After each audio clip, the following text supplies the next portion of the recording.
Yes, mambo vipi? Chasambi, Ladaki Chasambi, mchezaji wa Simba. Taarifa ambazo ninazo ni kwamba Simba wanampeleka kwa mkopo kwenye klabu ya Mtibwa, na kuna option ya Mtibwa kumnunua moja kwa moja. Kwa kauli fupi, Simba hawamhitaji tena Ladaki Chasambi.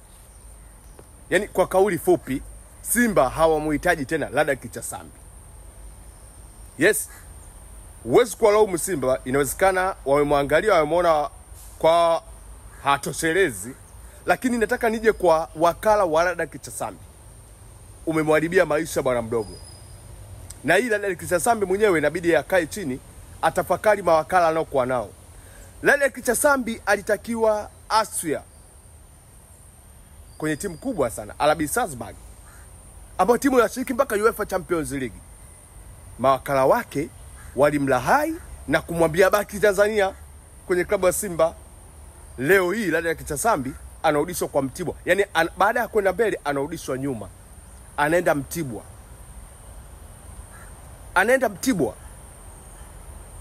Yaani ndoto za kwenda mbele ndio zishakufa in short. Kwa sababu tuna utamaduni wetu si hapa. Ukitoka kwenye klabu ya Simba na Yanga unaonekana mzee. Yaani Ladaki Chasambi ataonekana mzee. Kuna mtu alikuwa anaitwa Rashid Juma Simba, sasa hivi yuko wapi?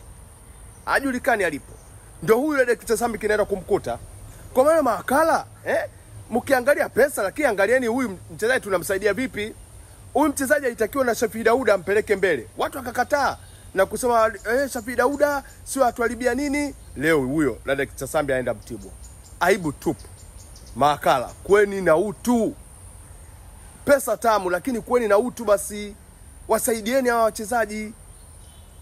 Ladaki Chasambi ndio huyo